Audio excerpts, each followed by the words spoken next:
indicado las partes. Primero, el preámbulo, que era el conjunto de ideas, valores que inspiran al constituyente en el momento de redactar la Constitución. Está en la, diríamos, en la puerta de entrada al texto constitucional.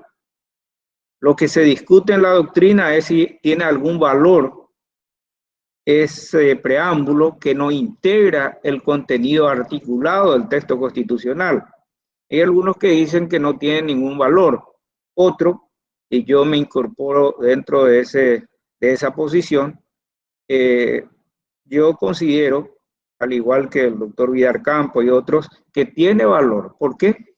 Porque es el conjunto de principios o de valores que inspiran al constituyente al momento de redactar la Constitución. Por lo tanto, al establecer los principios rectores del texto constitucional, en caso de duda interpretativa, para interpretar, considero que se puede proceder a los principios consagrados en el preámbulo y de esa forma llenar ese vacío o dirimir la duda que uno tenga con respecto al contenido exacto de la normativa constitucional.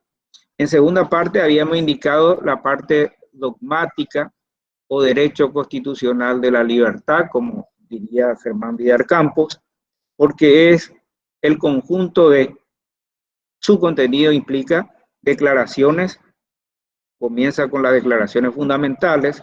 Las declaraciones fundamentales están en el artículo 1, 2 y 3 del texto constitucional. Establece el modelo de Estado, establece los principios o valores fundantes del Estado paraguayo. Ya hemos indicado Estado unitario, Estado democrático, Estado independiente, el elemento central del ordenamiento jurídico como la dignidad humana, la voluntad popular como fuente del poder, la división de funciones, interdependencia e independencia de las funciones que se asigna a cada órgano del Estado, y después la parte de los derechos, los deberes y las garantías. 4 figuras contiene la parte dogmática o el derecho constitucional de la libertad. Declaraciones, derechos, deberes y garantías. Después la parte orgánica, que es la parte, diríamos, de organización del poder. Por eso generalmente se le atribuye a esta parte la denominación de derecho constitucional del poder. Organiza los poderes, estructura, funciones, composición, forma de acceso a la titularidad de esa función. Y por último agregábamos la parte de disposiciones de reforma o cómo se puede modificar la Constitución y las disposiciones finales y transitorias en quinto lugar. Ahora vamos a comenzar con el desarrollo puntual de la parte dogmática, la parte de los derechos fundamentalmente. Los derechos. Si bien ya hemos hecho referencia a los artículos primero, 1, 2 y 3. Los derechos comienzan con el artículo 4. Y a mí me gustaría que alguien lea el artículo 4 para ir definiendo su contenido. Muy bien, le agradezco. Sí, sí, así es, artículo 4.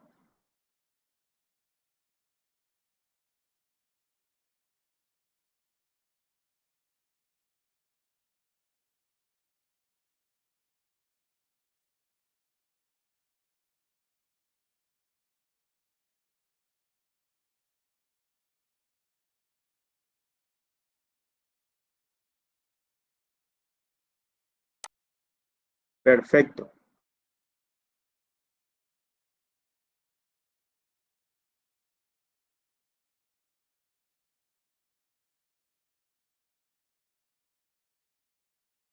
Porque esa es una discusión hasta inclusive médica, científica.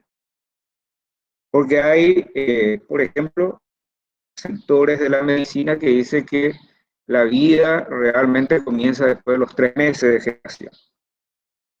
Ustedes saben inclusive que en la jurisprudencia norteamericana admite la expulsión voluntaria del feto en los 3 primeros meses. ¿Por qué? Porque no lo consideran todavía vida humana. Sin embargo, esa discusión médica, científica, está fuera de lugar en nuestro texto constitucional. Para nuestro texto constitucional, la protección comienza desde la concepción. ¿Estamos de acuerdo ahí? Desde la concepción. Y vean, una disposición que si uno lee rápidamente parecería irrelevante, pero le voy a demostrar la relevancia. Dice, si puede leer la primera parte nuevamente.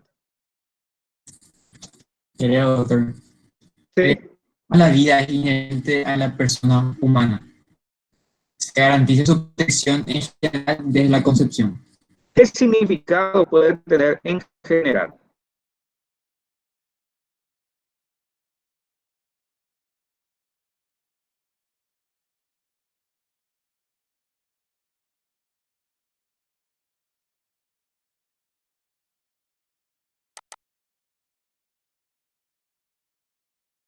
A eso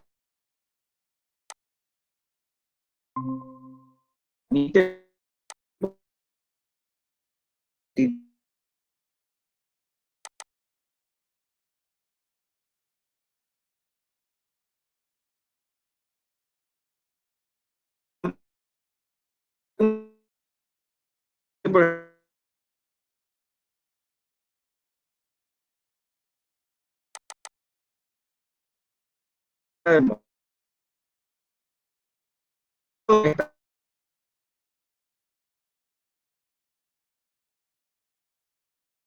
y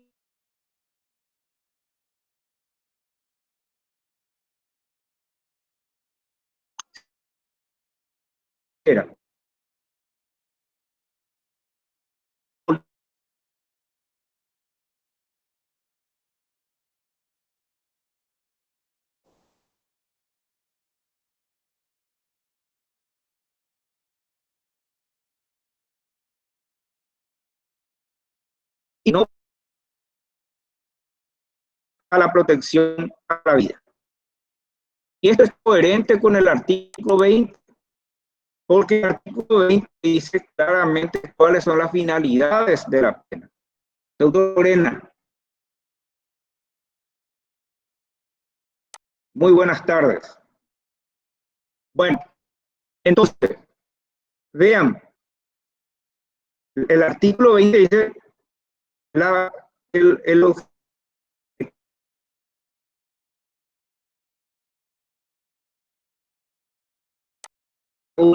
para utilizar al procesado. Y claro que si se establece la muerte de algunos se debe resolver. Entonces, primera consecuencia de esta decisión constitucional es que la pena de muerte puede constituir una excepción a la protección de la vida. Segunda consecuencia es que es coherente con la protección, con la finalidad de la pena consistente en la resocialización. ¿Tú querías? Sí, hombre, quería más hacer una aclaración. El artículo 109 del Código Penal habla del aborto y en el ahora era indirectamente la muerte de un feto si es que se encuentra en peligro la vida y de la madre. Entonces, ese no era mi pequeña. Y le vamos a aclarar eso. Por eso es importante partir del artículo 4. Vean, dice, se protege en general la vida. Quiere decir que la ley puede establecer excepciones. Y nuestra ley penal establece unas cuantas excepciones. Usted leyó, es una excepción.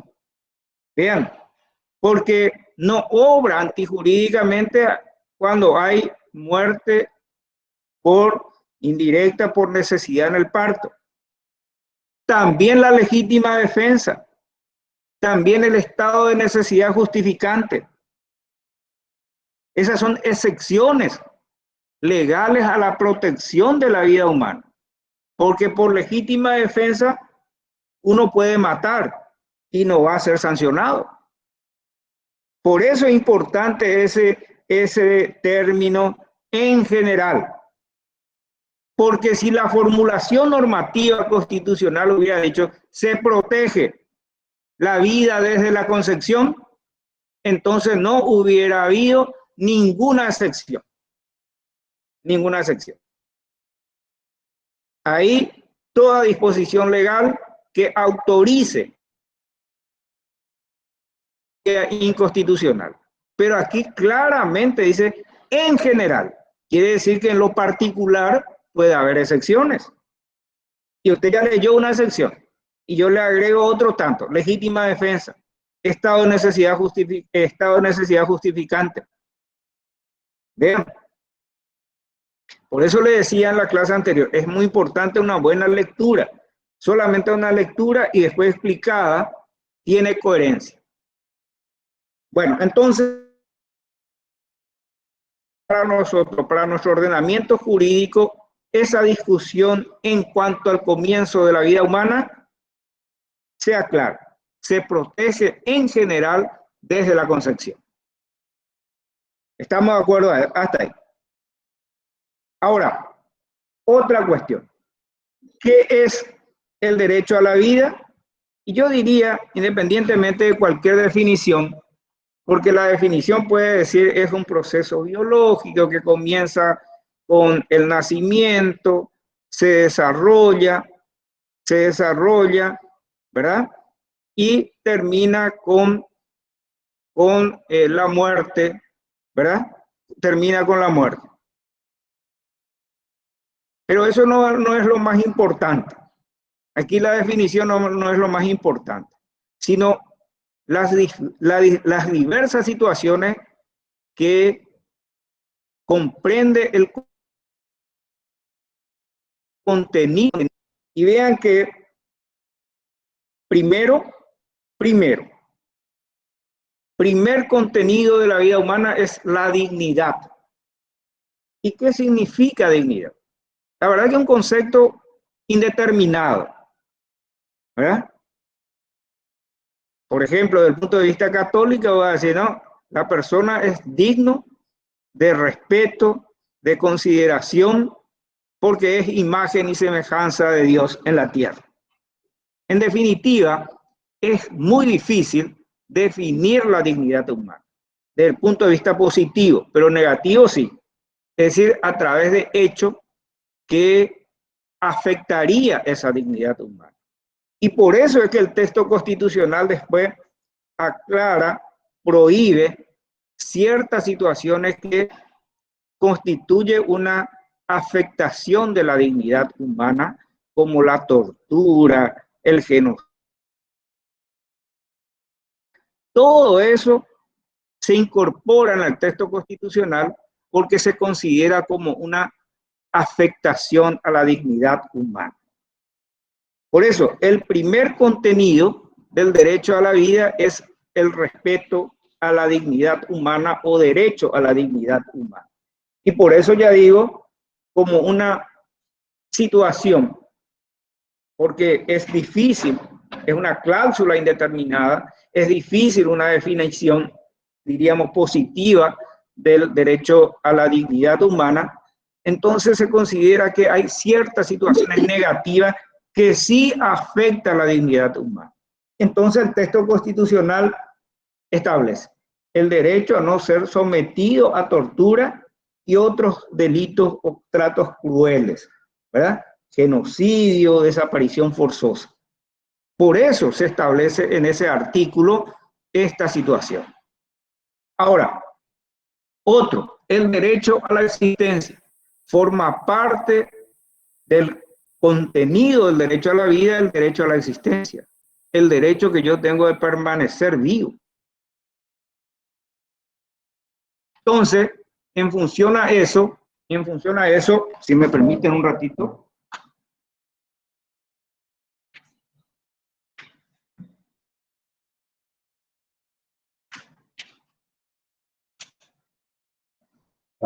Bueno, interrumpí un ratito porque tengo visita permanente. Es mi perro, así que no hay nada que hacer. Bueno, entonces, primera cuestión. Digo, derecho a la existencia, el derecho a permanecer con vida. Claro, hasta que la situación natural desaparezca ese valor llamado vida. Pero el derecho a la existencia implica una protección que vamos a ver, fundamentalmente no es simplemente la protección, sino el castigo de toda afectación al derecho a la vida.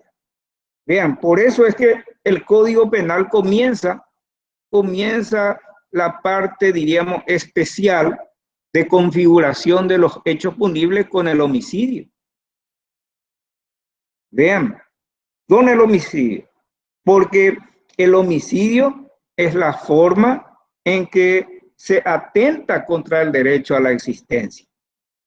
Por eso decíamos el primero, incluso para que vean, incluso el derecho que yo tengo a la vida, a la existencia, me autoriza que en caso de peligro a mi derecho a existencia yo pueda repeler esa agresión e inclusive matar a otro.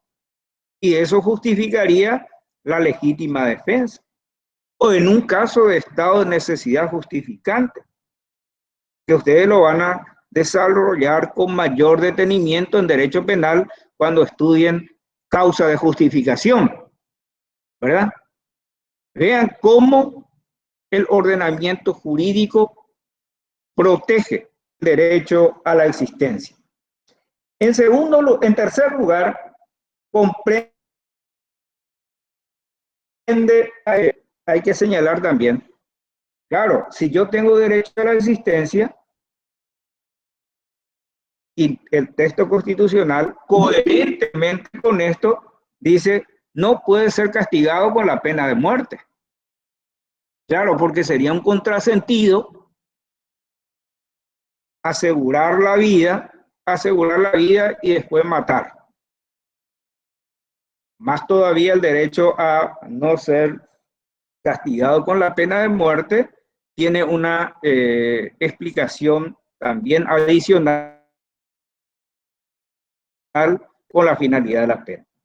La otra cuestión es el derecho. En tercer lugar, el contenido del derecho a la vida, el derecho a la integridad física. La vida humana se desarrolla gracias al cuerpo. O puede haber, ¿cómo podemos nosotros identificar el desarrollo de la vida? Solamente gracias al cuerpo humano, ¿verdad? Entonces, toda afectación de la integridad física implica afectación, perjuicio, daño a la vida. Por eso dice la Constitución a su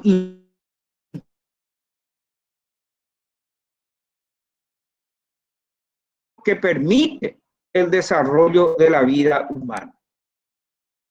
Y por eso también el Código Penal, después de los delitos contra la vida, después de homicidio en sus diferentes modalidades, ¿qué hace?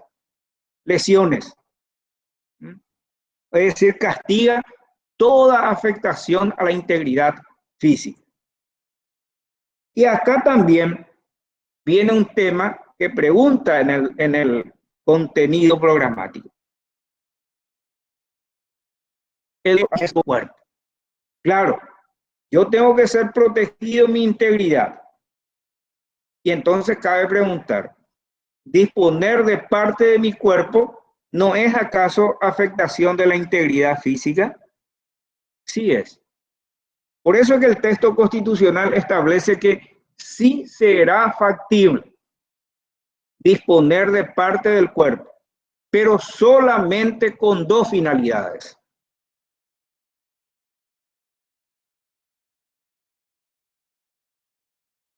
o científico. No se puede disponer para comerciar. Y además, tal cual como surge en la jurisprudencia brasileña, claramente dice que solamente sería factible disponer de parte del cuerpo en aquellos órganos dobles o duplos, como dicen ellos, doble. Cuando la disposición de esa parte del cuerpo no va a afectar la calidad de vida. Porque imagínense si vamos a donar los 2 ojos y no vamos a ver más, o los 2 riñones. Por eso es que solamente, según nuestra Constitución, permitiría con fines médicos, científicos, no con otros fines. Y además, lo que agrega, y me parece coherente, lo que agrega la doctrina, y me parece coherente con la protección de la integridad física, es que solamente aquellos órganos cuya donación no va a afectar la calidad de vida del donante. La otra cuestión que forma parte del contenido del derecho a la vida es el derecho a la integridad moral. ¿Qué es la integridad moral? Y es el conjunto de elementos, de consideraciones positivas que uno ha ganado en su vida. Por eso patrimonio moral. Es decir, lo que uno con su actividad se ha ganado en la sociedad. Su buena fama, su buen nombre, su honor, su buena reputación, parte del patrimonio moral. Lo que uno hace en la vida. Y decía un autor brasileño también, eso es lo que le distingue al hombre de los demás animales. Es decir, que tiene un patrimonio moral, que lo que hace en la vida es objeto de reconocimiento y de consideración. Y vean también ustedes que después de tipificar los hechos punibles contra la integridad física, ¿qué hace el texto penal, el Código Penal? Tipifican como delitos o hechos punibles de afectación contra la integridad moral ciertos delitos que afectan, ciertos hechos punibles que afectan ese patrimonio moral, difamación, calumnia, injuria, artículo 150, etc. Vean, porque el patrimonio moral es lo que uno hace. Por eso yo siempre cuestiono en el ámbito civil, de cuestión civil no es tanto de mi agrado, porque hay un rubro que generalmente se castiga en lo civil, se llama daño moral. Y yo siempre digo, y lo digo en mis resoluciones, que solamente corresponde el daño moral cuando se afecta por un hecho la imagen, la reputación, la buena fama, porque eso constituye el patrimonio moral de las personas. Sin embargo, en el ámbito civil, no porque hay un hecho, dice no, daño moral 150 millones. ¿Por qué? Porque sufrió, porque esto, no. Eso puede ser daño psicológico, lo que sea, pero no tiene vinculación con el daño moral técnicamente. Y ese problema surge porque el Código Civil paraguayo dejó abierta esa situación. Texto originario en el código, en el anteproyecto de Gasperi, decía claramente en qué caso habría daño moral, o como lo dice perfectamente el texto brasileño, ¿verdad? Bueno, entonces la integridad moral es otra cosa. Y por último también hay dos cuestiones más vinculadas a la económica.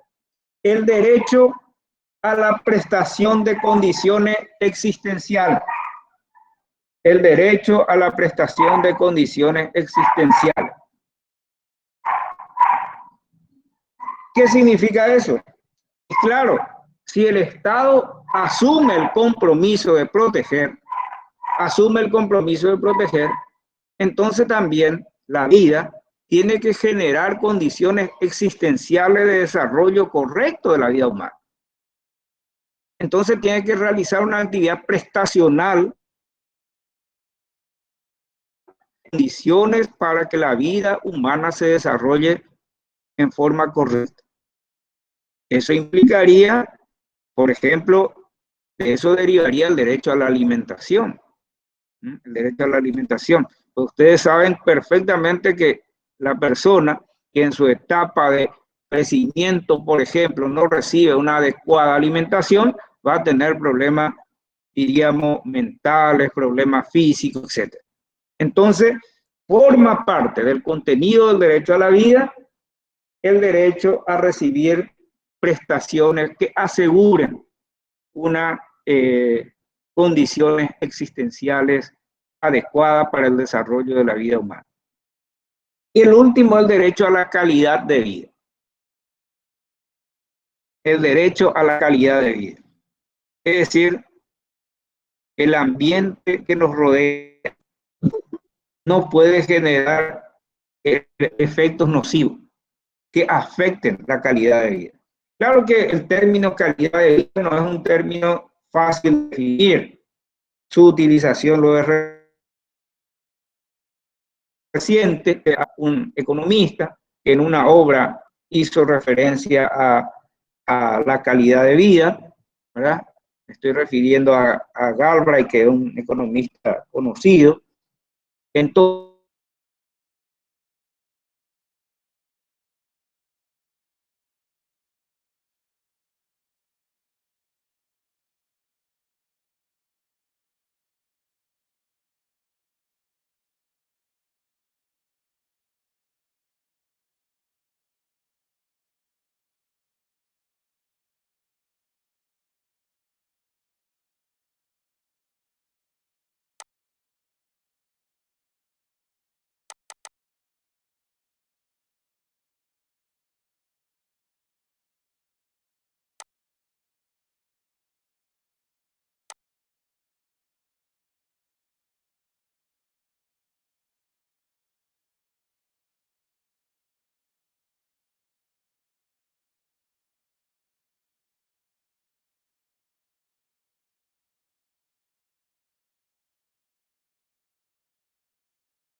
¿verdad? También el derecho a la existencia, a las condiciones existenciales, y también el derecho a la calidad de vida. Creo que omití uno. ¿Alguien puede, si anotaron, vamos a rememorar? El derecho a la integridad física puede ser, maestro. Bien. Profesor, eso me parece no dije. Primero a la existencia, después a la integridad física, después habíamos señalado el derecho a la integridad, ¿verdad? Moral, integridad moral. Sí, integridad moral, sí. El derecho a la a condiciones existenciales y el derecho a la calidad de vida.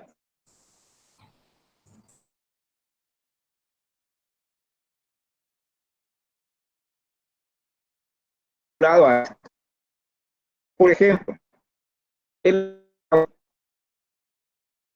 aborto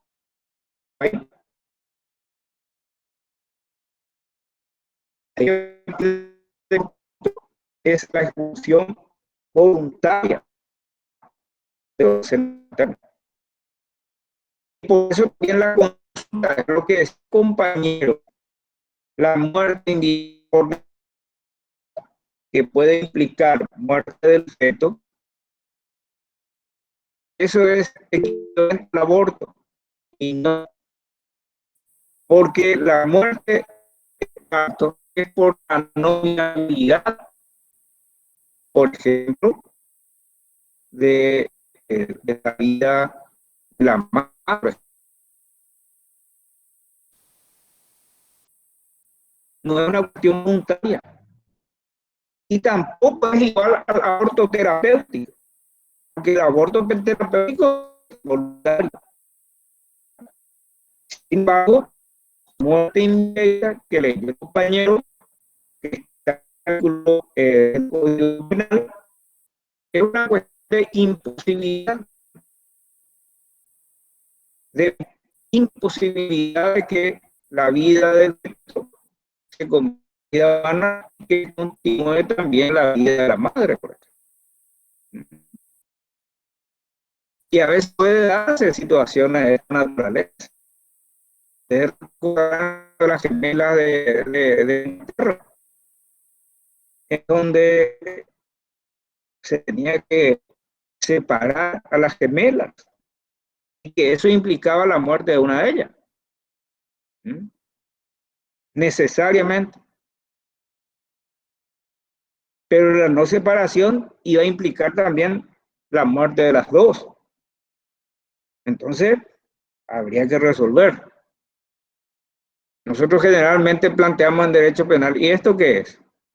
Legítima defensa, estado de necesidad justificante, y es difícil de resolver. Porque cuando ustedes analicen en penal causa de justificación, piensen un poco en las gemelas británicas. A ver si se adecua o no a la figura de causa de justificación que prevé nuestro Código Penal. Por lo tanto, el aborto en Paraguay no se admite, se castiga, ¿verdad? Tiene una penalidad atenuada en relación a la muerte del domicilio, ¿verdad? Creo que está luego en el 105. Pero le digo más.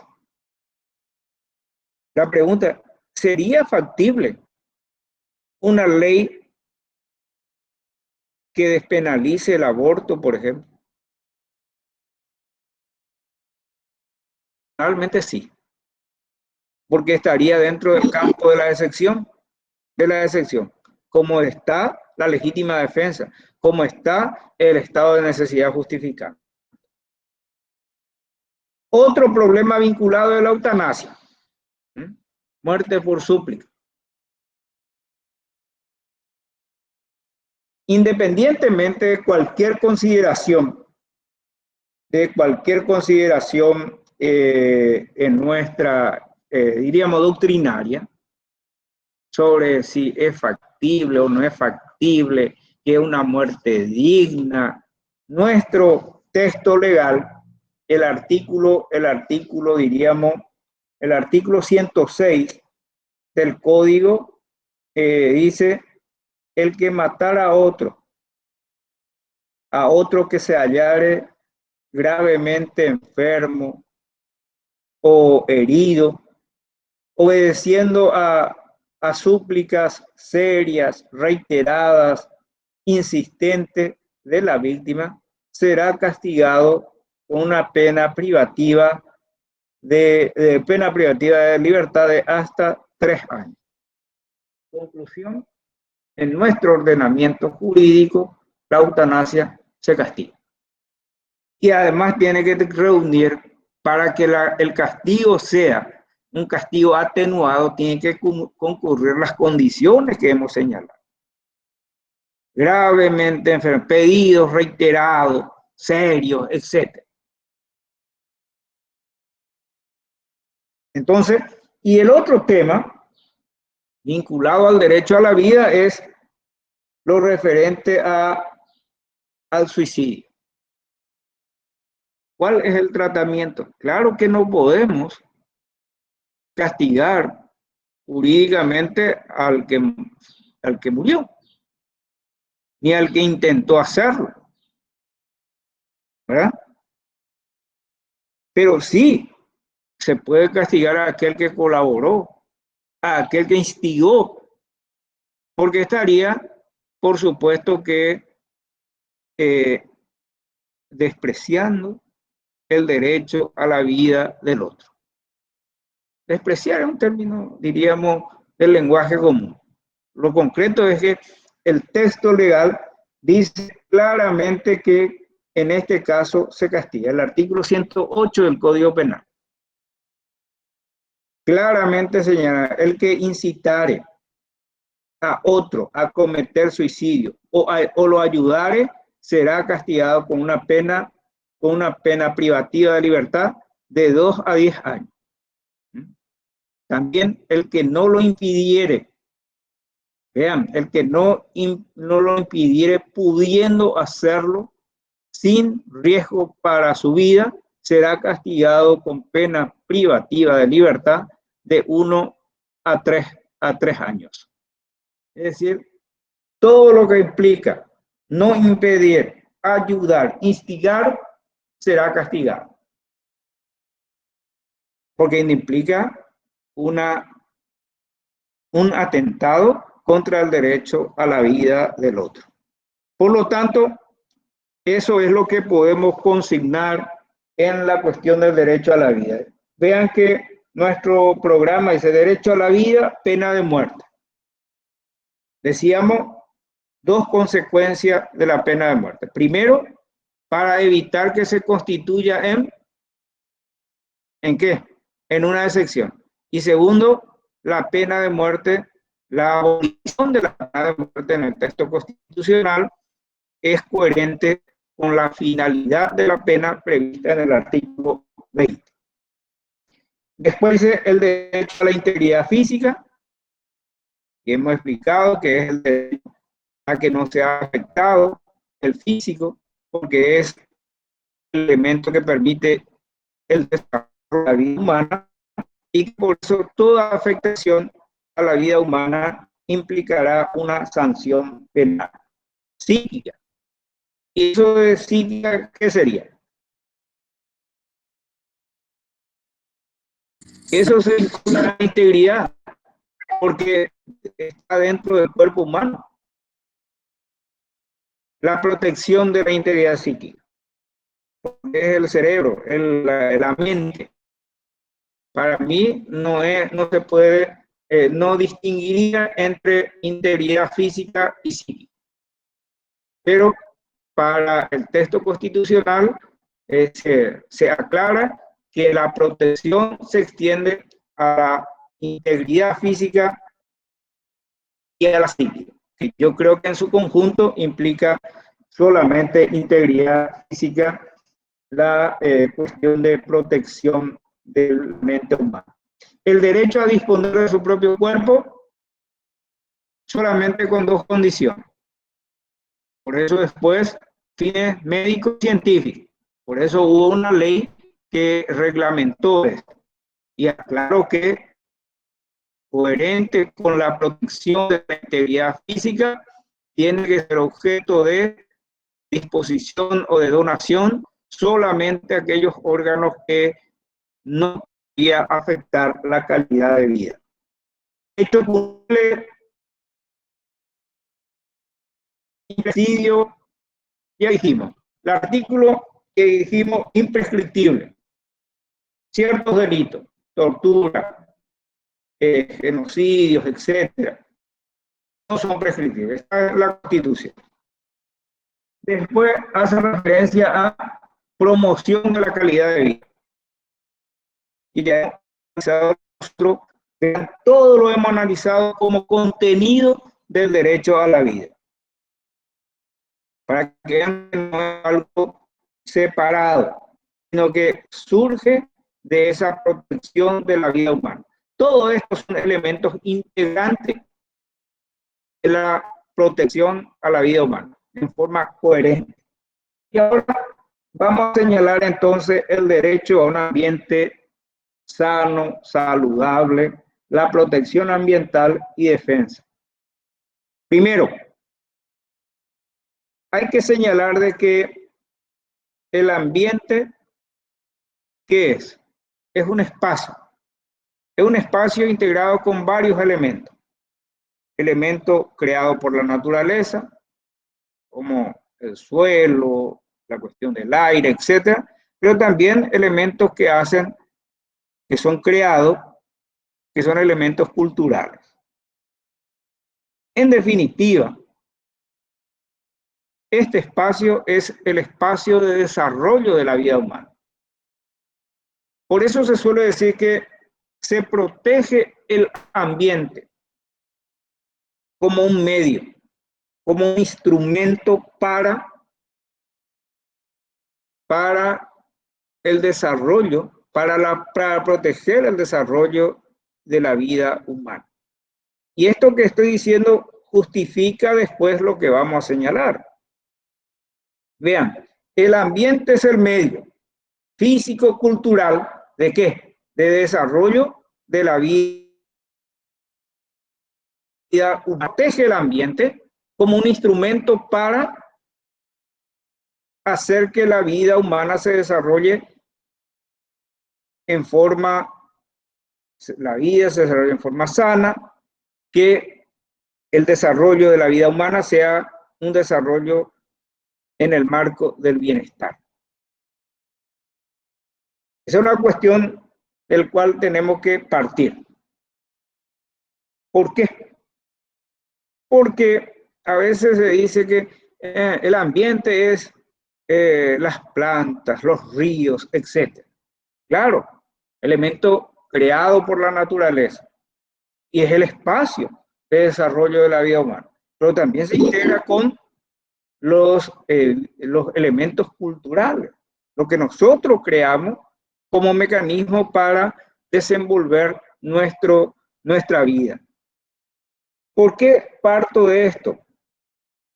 Porque después, si bien el texto constitucional en los artículos siguientes establece 5 situaciones respecto al ambiente. Y aclaro también 5 situaciones. Aclaro también. Primero, ustedes van a leer en los textos, por ejemplo, en la ley que regula, tipifica los delitos, dice medio ambiente. Y hay algunas constituciones también que hacen referencia a medio ambiente. Pero es una redundancia, porque el ambiente es el medio, es el espacio de desarrollo de la vida. Por eso creo que el texto constitucional hizo un uso adecuado del término que corresponde, ambiente, del ambiente, no medio ambiente. Porque estas expresiones generalmente se utilizan para dar mayor énfasis y no afecta. Que el que se pretende con este recurso lingüístico es dar mayor énfasis a una institución determinada, a una figura determinada, pero la forma correcta es ambiente, el derecho al ambiente.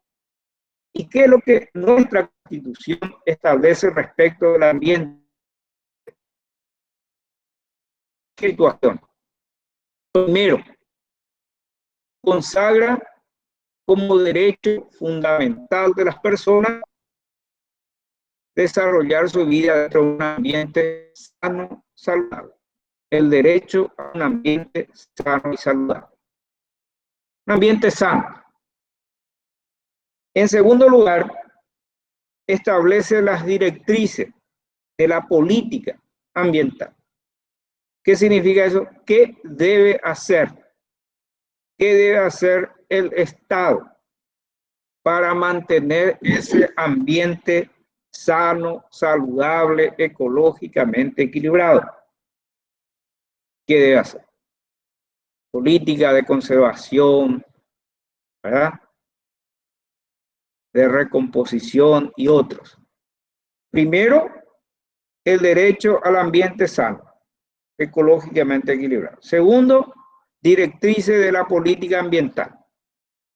En tercer lugar, establece un mandato programático. Le dice a los legisladores, ustedes tienen que tipificar los delitos contra el ambiente.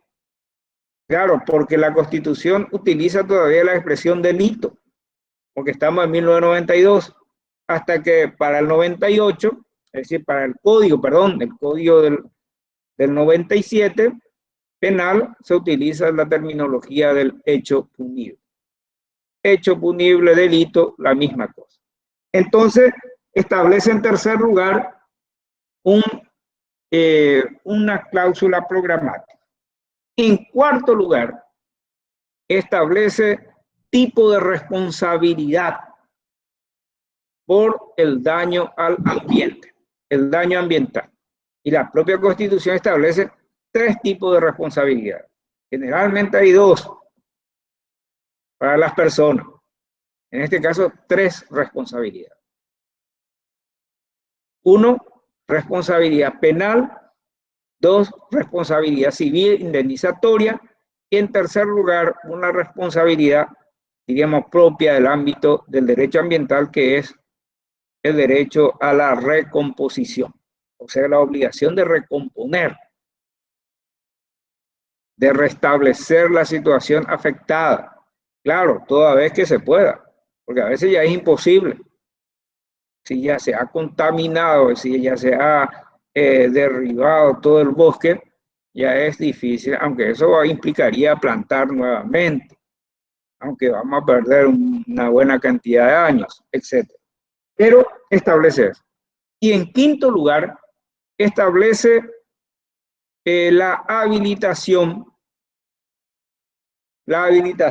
diríamos, popular para formular reclamos ambientales. Artículo 38, defensa de derecho difuso, en donde se señala que toda persona podrá formular a las autoridades correspondientes, sea en forma individual o colectivamente, la defensa para, o sea, que los medios necesarios para proteger primero el ambiente y otra cuestión. Pero lo que yo quiero significar es que en los artículos siguientes, lo que establece el texto constitucional en relación al ambiente son 5 situaciones.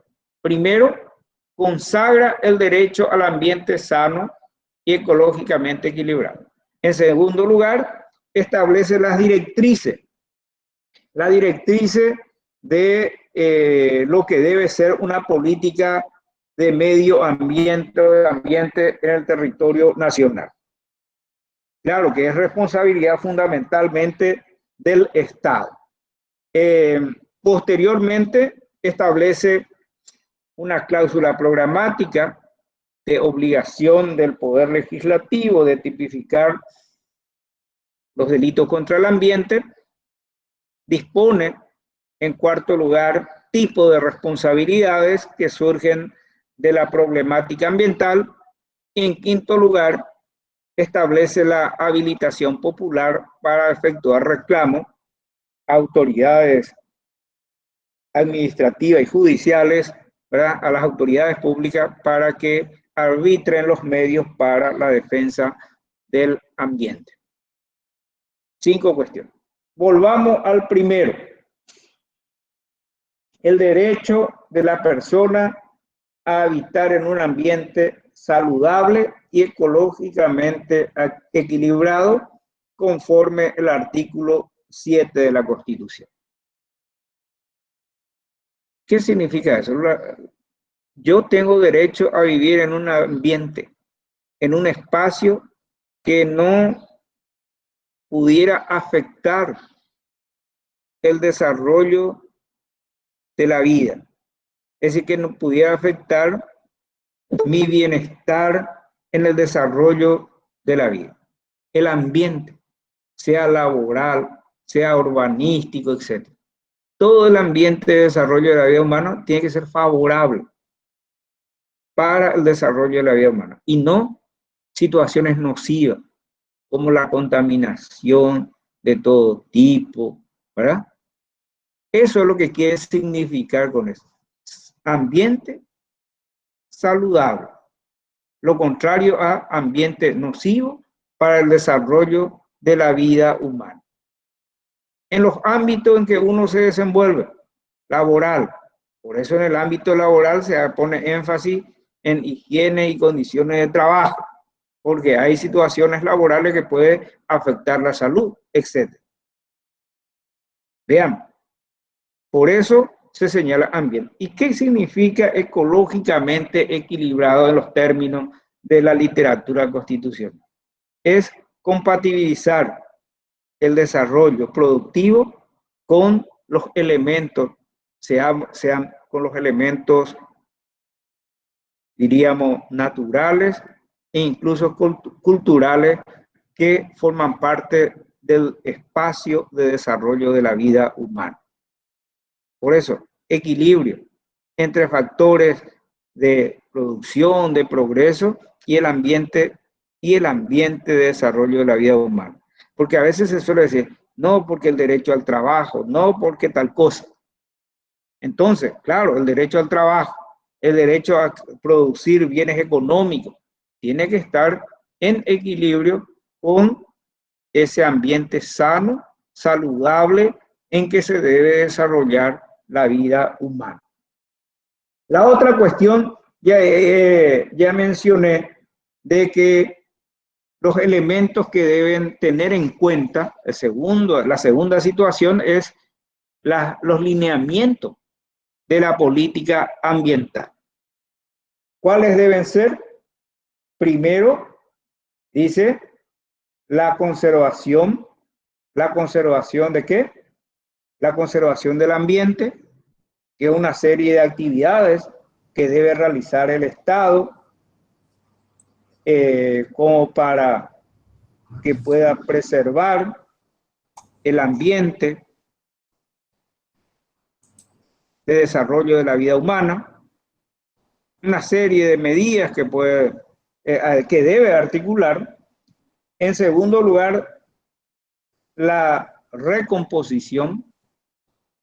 ¿Qué significa eso? Recomponer, volver al estado anterior, lo cual implica que se ha afectado ese ambiente. Claro que eso siempre cuando se pueda, ¿verdad? Porque no siempre va a ser factible. Entonces va a haber otras medidas, indemnizaciones, etc. Ahora, Profesor, también, sí. Profesor, da una consulta. Dentro de este lineamiento de recomposición del ambiente, ¿entrarían el pago de los servicios ambientales?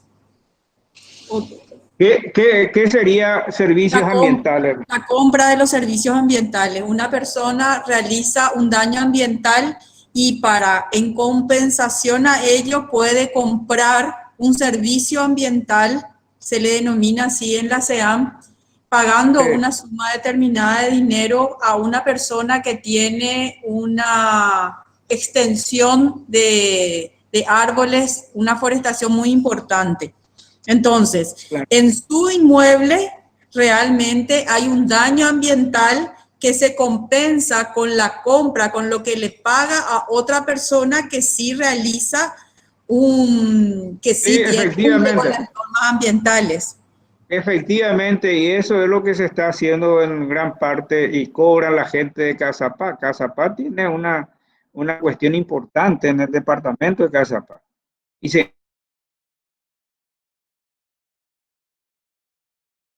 necesariamente yo tengo que hacer, pero yo tengo que recomponer en la medida de lo posible. Porque en definitiva lo que se pretende es el equilibrio de los elementos naturales, culturales de desarrollo de la vida humana, independientemente de quién lo haga. Claro que el sancionado tiene que pagar o tiene que hacerlo personalmente. No habría problema en ese sentido. O también puede ser el de mejoramiento, el de conciliación del ambiente con el desarrollo que ya habíamos dicho. Conciliar el ambiente es, por ejemplo, que los factores de producción no altere el desarrollo, el ambiente de la vida humana con situaciones que generan enfermedades que sean perjudiciales para la salud. Entonces, una cuestión que establece lineamientos generales. Usted tiene que tratar de proteger el ambiente de esta forma, con estas actividades. No le dice claramente cuáles son las actividades, sino los lineamientos. Claro que eso tiene que ser después de desarrollo de otra disposición legal. Después establece el régimen de sanciones. Claramente indica que puede ser en el artículo 8, que puede ser, por ejemplo, primero el régimen, diríamos, el régimen de sanción de inconducta, diría. Es decir, es la regla que habíamos dicho, un mandato programático. Le dice al legislador, ustedes tienen que definir, tipificar los delitos contra el ambiente.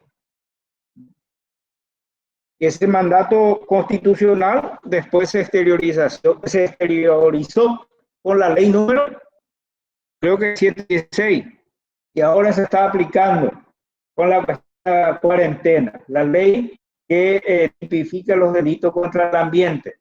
Sí, 716/96. Que también se cuestiona mucho esto de procesamiento por violación de cuarentena. ¿Por qué? Porque afectaría el principio de legalidad penal.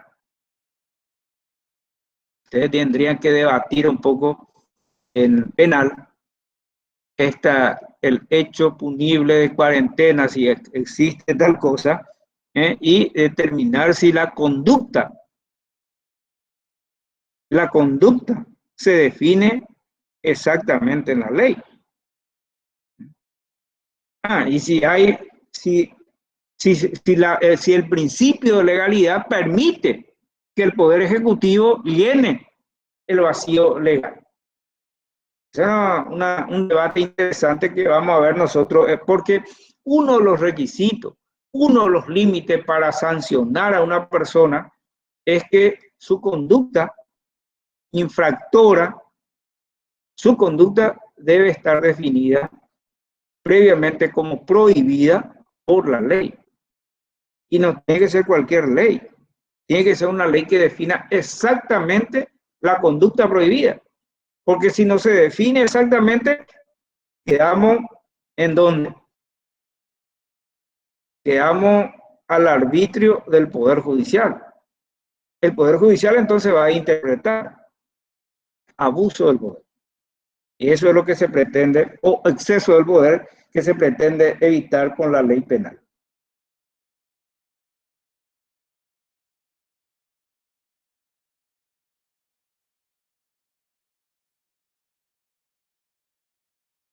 Y después, posteriormente, los tipos de responsabilidad, que ya dijimos, ¿verdad? Penal, recomposición, ¿verdad? Que dentro de eso cae lo que preguntaba la doctora Lorena, ¿verdad? Y también puede ser el pago de una indemnización directa, responsabilidad civil. Y por último, ¿qué establece el texto constitucional en el artículo, diríamos, 38? Amplía la legitimación para la defensa del ambiente. Otorga esa legitimación. Legitimación es la habilitación legal para pedir algo. En el proceso penal, en el proceso civil, en los procesos judiciales, la ley guarda cierta restricción en cuanto a la legitimación. Solamente aquel a quien se le confiere legitimación, es decir, la posibilidad de litigar, se le debe dar intervención. Pero hay algunas acciones que son de carácter popular.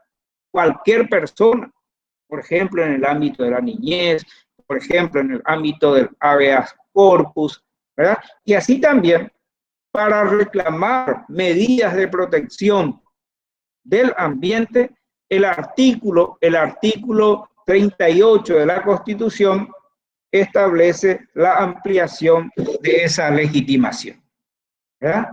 Cuando dice que cualquier persona puede exigir, requerir de las autoridades medidas tendientes a proteger el ambiente, bajo el título de defensa de derecho difuso, derecho que nos corresponde a cada uno, pero compartimos con la colectividad. Por eso difuso.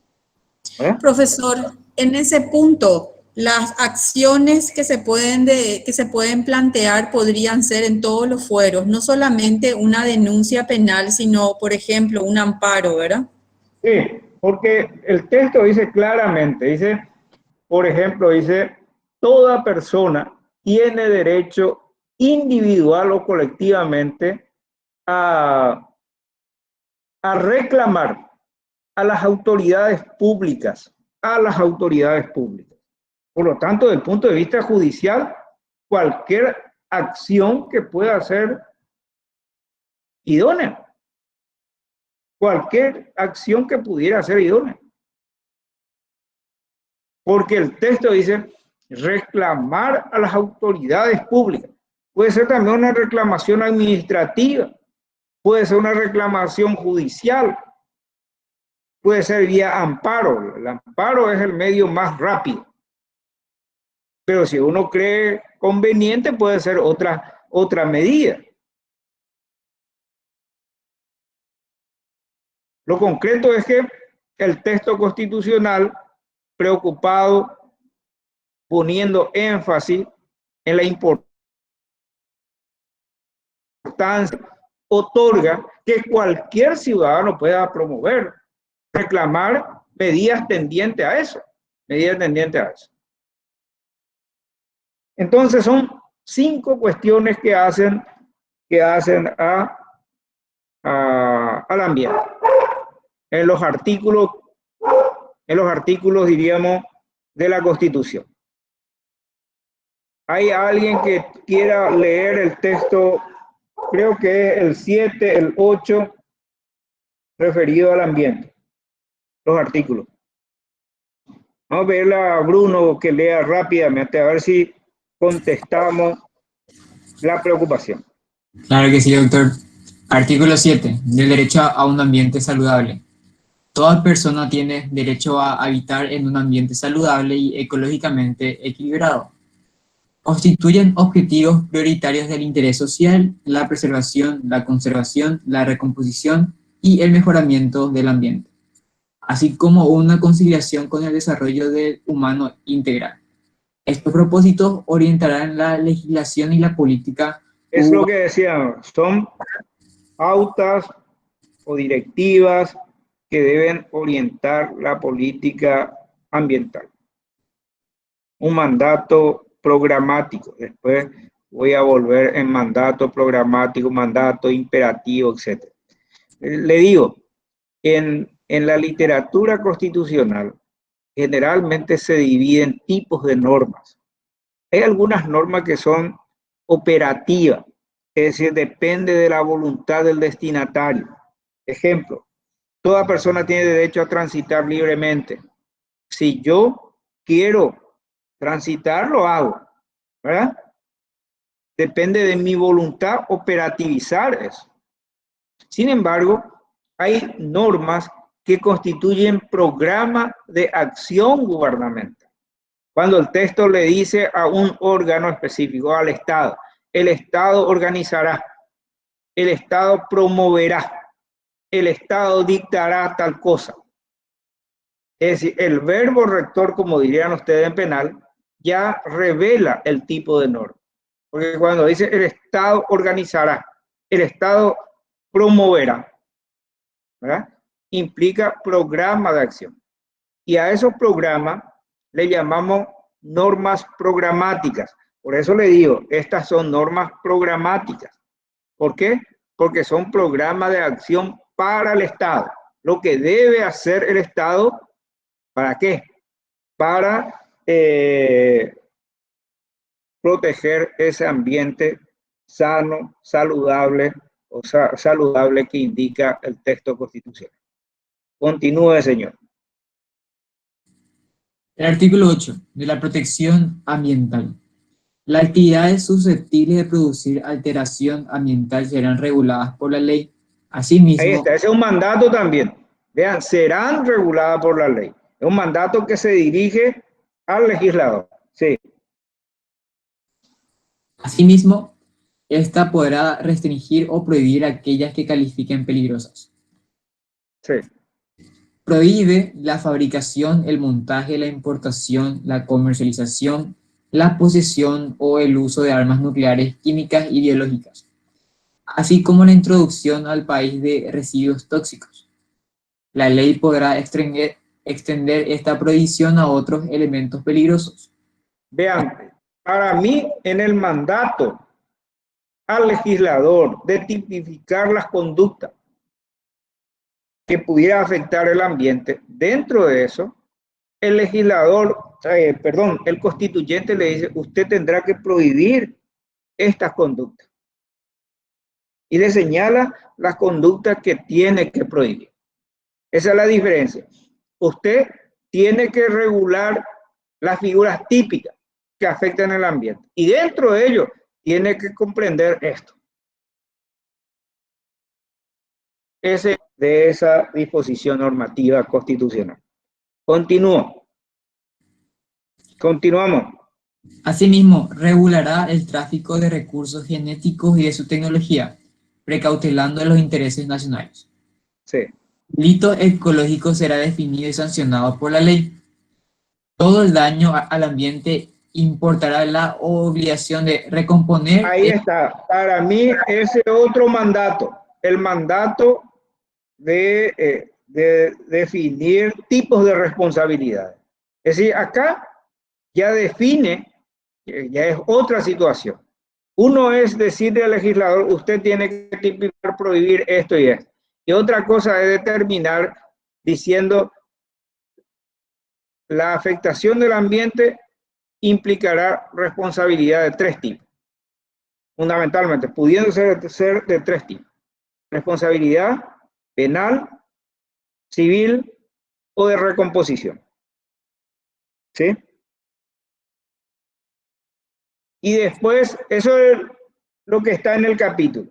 El 38, vean, el 38, que decíamos nosotros, amplía la habilitación para reclamar y otorga a cualquier persona, toda persona que puede reclamar a las autoridades públicas en el 38. Por eso decíamos, la regulación del ambiente en el texto implica delimitar 5 situaciones. Repito, 1, elevar a la categoría de derecho fundamental el derecho al ambiente saludable y ecológicamente equilibrado. Determina directrices, en segundo lugar, de lo que debe ser una política ambiental, con las indicaciones de recomposición, conservación, preservación, ¿verdad? En tercer lugar, además de la prohibición de carácter constitucional de ciertas situaciones, dice, tiene que tipificar hechos punibles contra el ambiente, que se consagró después en la ley del año 96. Se cumplió con la disposición constitucional, con ese mandato programático. Y después define ya 3 tipos posibles de responsabilidad: civil, penal o de recomposición. Y en tercer lugar, el último, habilita a cualquier persona a reclamar la protección a las autoridades, a la protección del ambiente. Claro que esta consagración del ambiente sano y saludable es algo nuevo en el texto, en el constitucionalismo paraguayo. En el 67, en el 40, no aparecía esto. ¿Por qué? Porque la protección normativa del ambiente y además con el concepto, diríamos, moderno, es un dato reciente. Claro que la Constitución hacía referencia a la protección de del espacio natural, de la fauna, flora, como un compromiso del legislador. Decía, por ejemplo, que el poder legislador regulará el uso de los recursos tal, la parte dogmática, orgánica. Pero esta es la primera vez que aparece en la parte dogmática y además vinculado al derecho a la vida. Esto es un dato reciente. Ustedes tienen que recordar, por ejemplo, la iniciativa de organizaciones internacionales como las Naciones Unidas, como la primera convención sobre el derecho sobre el cambio climático, esa convención del 92 en Río de Janeiro, ¿verdad? Todo eso influyeron en la formulación, en la nueva formulación de la cuestión ambiental. Y claro, a partir del año 70 y siguiente, a partir de esa primera reunión sobre la cuestión de las Naciones Unidas, sobre la cuestión del ambiente, fueron apareciendo leyes y además constituciones que regulaba la cuestión ambiental vinculado al derecho a la vida, no como un mecanismo de proteger la fauna, las floras, etcétera, sino como un mecanismo, como un medio instrumental para generar un espacio de desarrollo de la vida en el marco del bienestar. Bueno, eso es lo que puedo indicar con respecto al derecho a la vida y al ambiente. Señor. Doctor, el tema de la cuarentena, y me parece importante acotar acá también. Se dice mucho que la cuarentena y el derecho a la libertad van ligados sin lugar a dudas, y que muchas personas definen que después de la vida la libertad es un derecho tan fundamental para ser humano, ¿verdad? Entonces, ¿cuál sería su opinión acerca constitucionalmente hablando de las restricciones de la libertad por la cuarentena?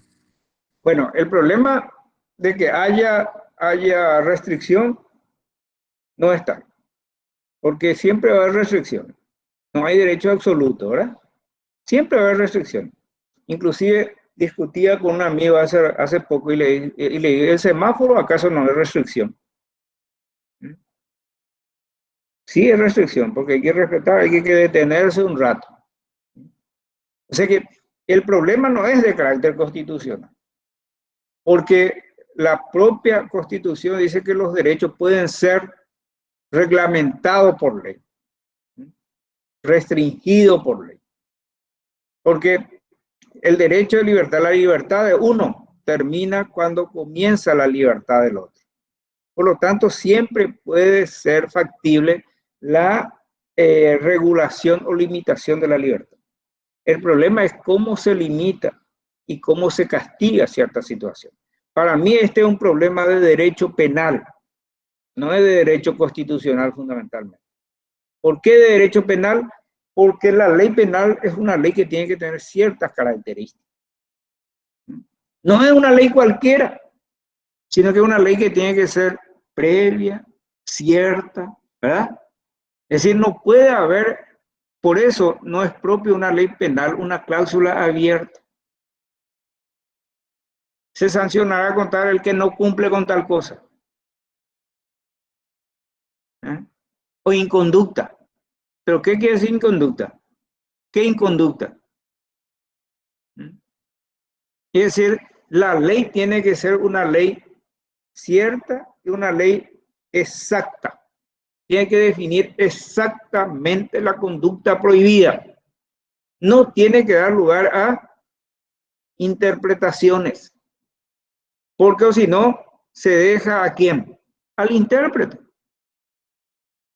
Se deja al intérprete.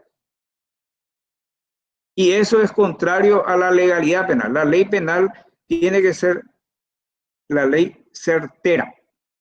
No debe permitir la arbitrariedad del poder, del aplicador. Esa es la cuestión. Y ahí es donde se cuestiona.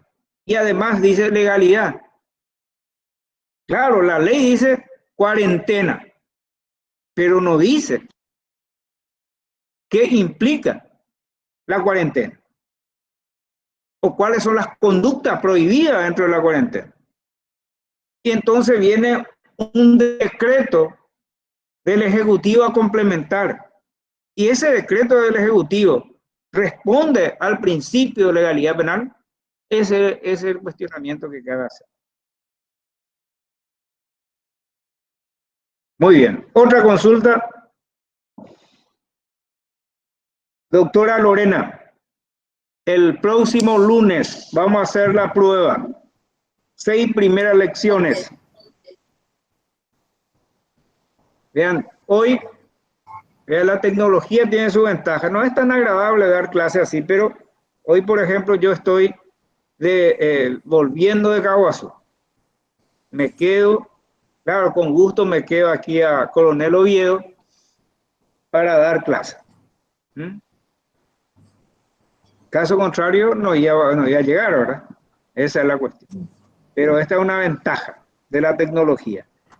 Pero no es nada agradable esta situación. Porque a veces no sabemos si el alumno está ahí o está todavía descansando, haciendo todavía la siesta. Más todavía el horario de clase, que invita a la siesta paraguaya.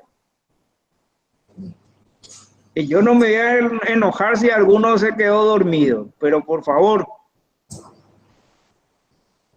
Pero si se quedan dormidos, tienen que consultar después con Bruno, con aquellos que están ahí prendidos, con María Leticia, con Cristian y otros, ¿verdad?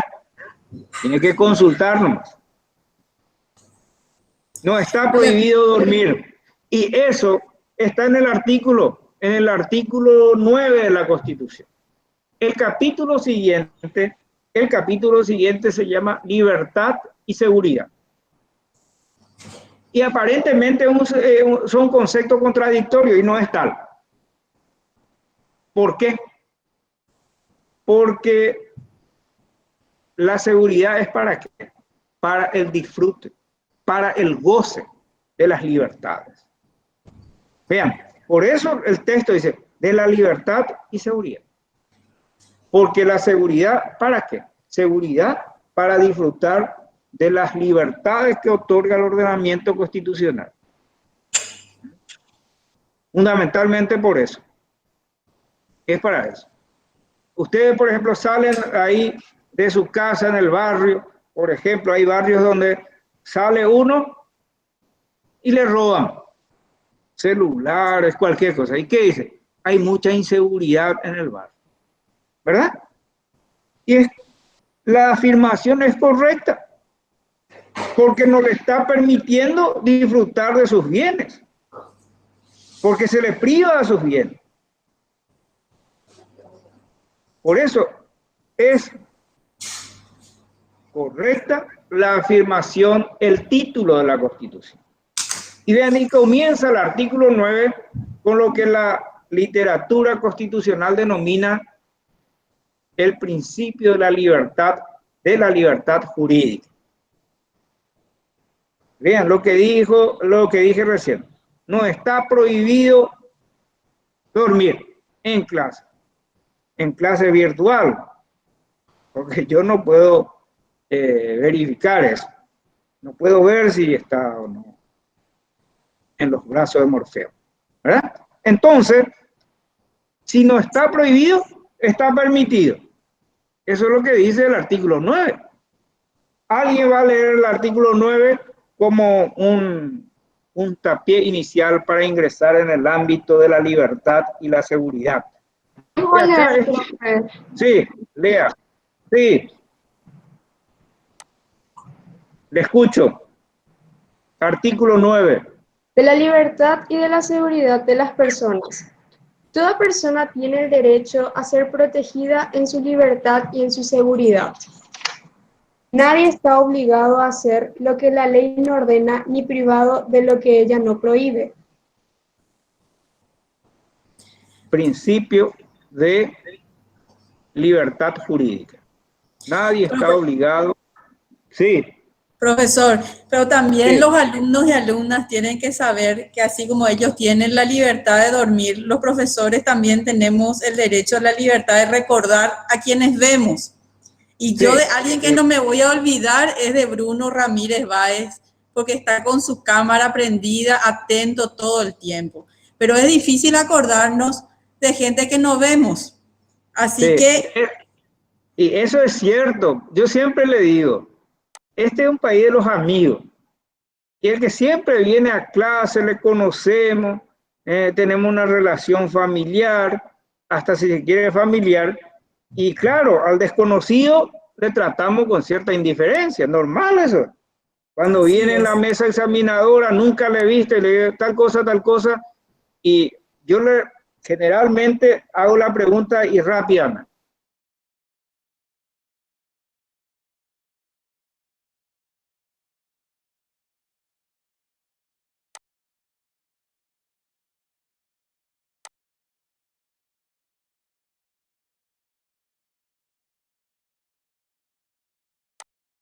Eso de volver en febrero es una segunda oportunidad para aprender más. No hay que enojarse con el docente, por eso. ¿Eh? Profesor. Y es cierto lo que dice la doctora. Al amigo se le conoce y uno siempre trata de ayudar al conocido, al amigo. Sí, este es el país de los amigos. Pero si uno no le ve, es un problema. Sí. Sí, profesor, también para sumar un poco al trabajo y el estudio de todos y de todas, en el tablón está pedido que quienes puedan y quieran hagan mapas conceptuales sobre las bolillas a partir de ahora. El mapa conceptual es una herramienta que les va a ordenar el pensamiento y les va a ayudar a fijar conocimiento, porque sucede muchas veces que cuando termina la clase del profesor, todos creemos que ya sabemos todo y que con esto podemos venir a rendir.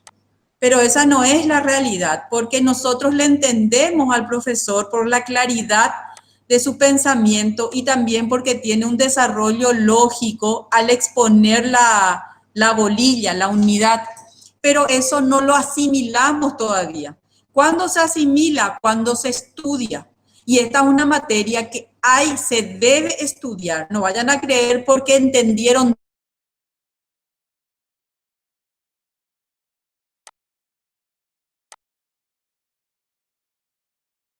en este tipo de clase, es la del mapa conceptual. En el tablón están las indicaciones para hacer mapas conceptuales. Hay muchísimos tutoriales en YouTube y todos les van a servir para ordenar su pensamiento teniendo en cuenta el programa y que puedan dar una buena prueba.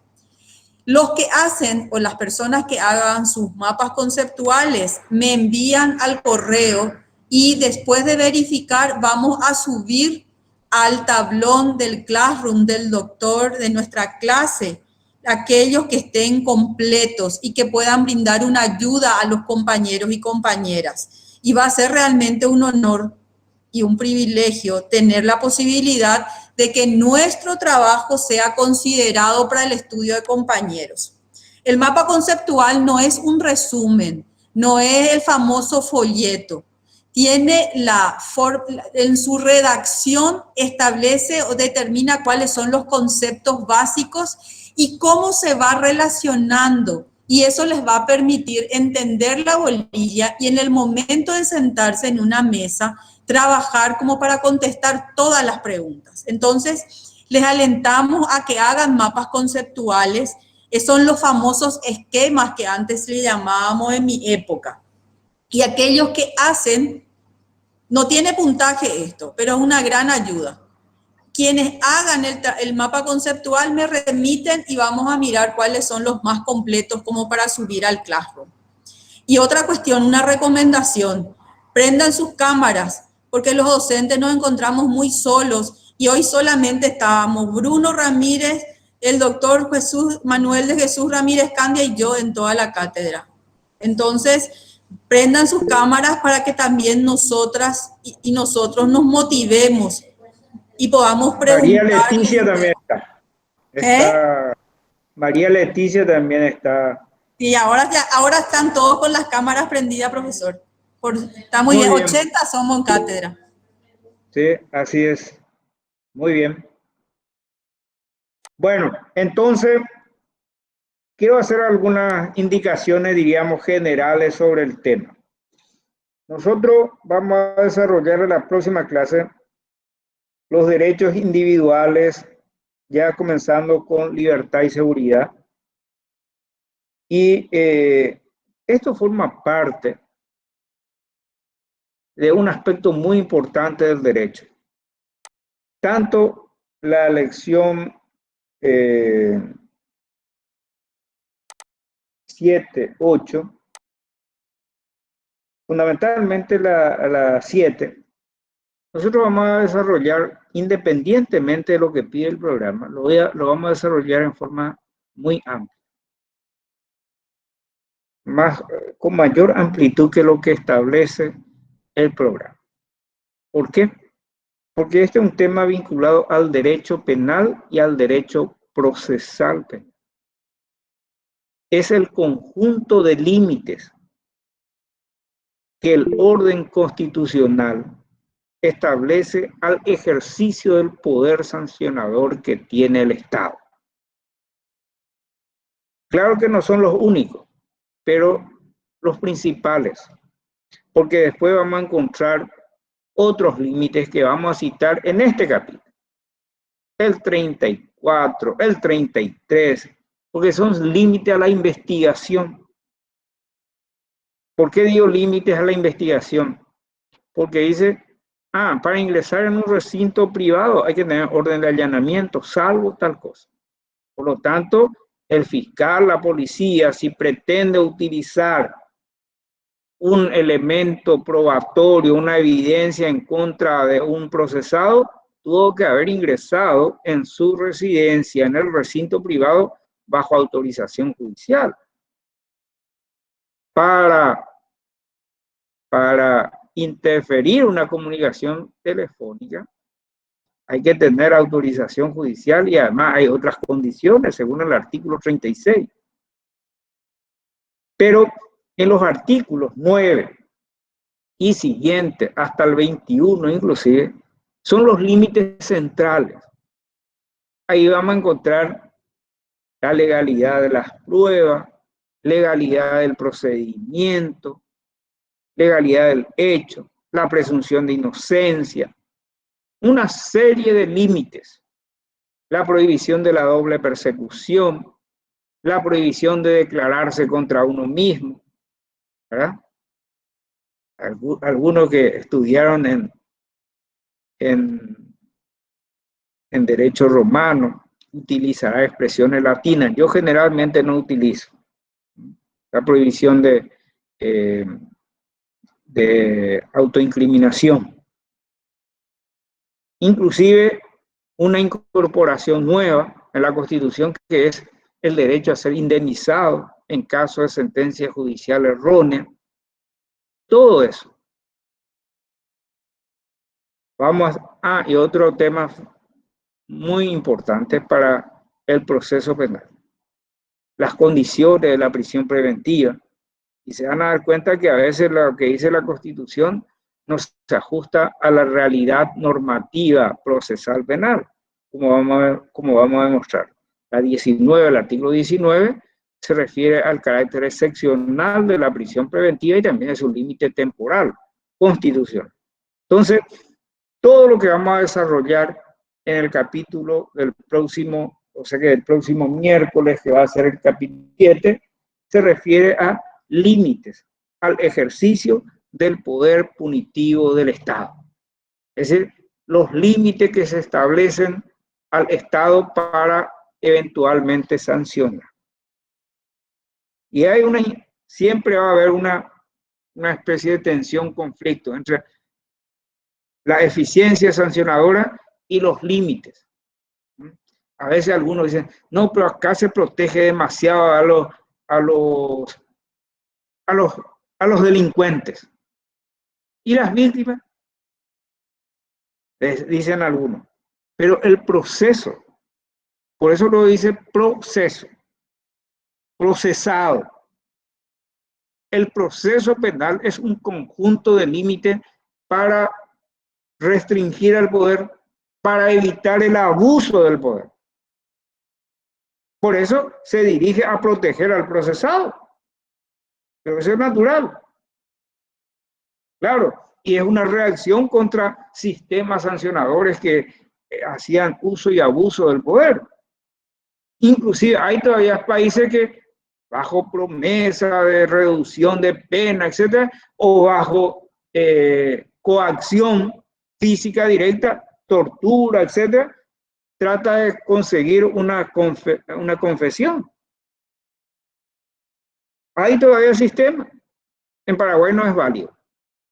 Por eso va a ser un tema interesante. Y más todavía aquellos que tienen interés en ser parte del sistema penal paraguayo, creo que ya le adelantamos una invitación cordial para que el miércoles pueda estar atento al desarrollo del capítulo de la unidad 7, en donde vamos a enfatizar, no creo que podamos completar, pero vamos a enfatizar en los límites al ejercicio del poder punitivo del Estado. Derechos y garantías procesales. Así luego se denomina el artículo 17, pero comienza desde el 9. Bueno, ya está ahí lo que puedo aportar en el día de la fecha. Profesor, la metodología del examen, ¿cuál sería? Yo soy partidario de lo siguiente, opción múltiple, porque eso no vamos a corregir, pues. Ya vamos a programar todo en la computadora y automáticamente se va a corregir. ¿Qué le parece? Me parece genial, Sí, profe. Porque son, pero Súper, siempre profe. utilizar, si atiendan bien. Genial, profe. Porque no solamente va a ser constitución, pero imagínense, si yo le pregunto, la primera constitución que estableció el amparo es la de 1870, 1940, 1967. ¿Cuál va a ser? Muy fácil. 1940, profe. 1967. Ahí está. En el 67 aparece el amparo. Habeas corpus 940. Vean, ya tienen que leer.